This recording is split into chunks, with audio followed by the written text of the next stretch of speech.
Maharashtra today 24 news सत्य परिस्थितीचा सविस्तर आढावा। जळगाव कर्नल सोफिया कुरेशीबद्दल वादग्रस्त वक्तव्य करणाऱ्यावर देशद्रोहाचा गुन्हा दाखल करा। एकता संघटनेची मागणी। कर्नल सोफिया कुरेशी यांच्याबद्दल मध्य प्रदेशचे कॅबिनेट मंत्री विजय शाह यांनी वादग्रस्त विधान केल्याने मंत्री विजय शाह यांच्यावर चारही बाजूने जोरदार टीका होत आहे। काँग्रेसने विजय शहाच्या मंत्रिमंडळातून हकालपट्टी करण्यात यावी अशी मागणी केली आहे। मध्य प्रदेशचे कॅबिनेट मंत्री विजय शाह यांनी सोफिया कुरेशीला पाकिस्तानी दहशतवाद्याची बहीण म्हटले आहे। मात्र आता त्यांच्यावर चारही बाजूने टीका होत असल्याने त्यांनी आता या प्रकरणाची माफी मागितली आहे। 12 तारखेला इंदूर जिल्ह्यातील महू विधानसभेतील मानपूर छापरिया पंचायतीच्या रायकोंडा गावात विजय शाह यांनी भारतीय देशाच्या कर्नल सोफिया कुरेशी यांच्याबद्दल केलेल्या आक्षेपार्ह टिप्पणीबद्दल त्यांच्यावर देशद्रोहाचा खटला दाखल करावा म्हणून एकता संघटनेने एका महिलेच्या हाताने तिच्या पुतळ्याला मारहाण करून आंदोलन केले आणि जळगावचे जिल्हाधिकारी आयुष प्रसाद यांच्यामार्फत माननीय राष्ट्रपतींना निवेदन केले।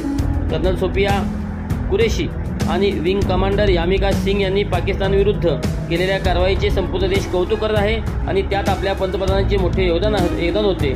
शिवाय तिन्ही लष्करी दलांनीही याचे कौतुक केले आहे। पण भाजप नेते आणि आपल्या मध्य प्रदेशचे सरकारचे मंत्री विजय शाह यांनी आपल्या भारताच्या थोरल्या कन्येला बहिणीला दहशतवादी पाकिस्तानची बहीण असे संबोधून टीका केली आहे। तसेच घाणेरडे शब्द वापरत। दुर्दैवाने गोष्ट म्हणजे या भाषणादरम्यान व्यासपीठावर उपस्थित असलेल्या प्रादेशिक खासदार आणि केंद्रीय मंत्री सावित्री ठाकूर आणि आमदार उषा ठाकूर यांनीही आमदार शाह यांना टाळ्या वाजवून प्रोत्साहन दिले।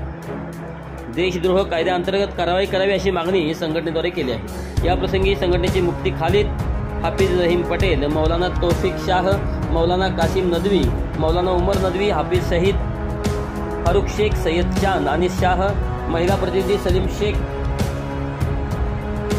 श्रीमती हाजरा शेख, नाजिया शेख, रुबिना अनवर, जरना रौफ, शकीला शहाबुद्दीन, अमीना कासम, यास्मीन समद, सबीना इकबाल, सकीना इस्माईल, अजीजा हकीम उपस्थित होते। महाराष्ट्र टुडे मराठीसाठी ब्युरो रिपोर्ट तन्वीर पिंजारी, जळगाव। आजच महाराष्ट्र टुडे 24 न्यूजला सबस्क्राईब करा आणि सत्य परिस्थितीचा सविस्तर आढावा पहा।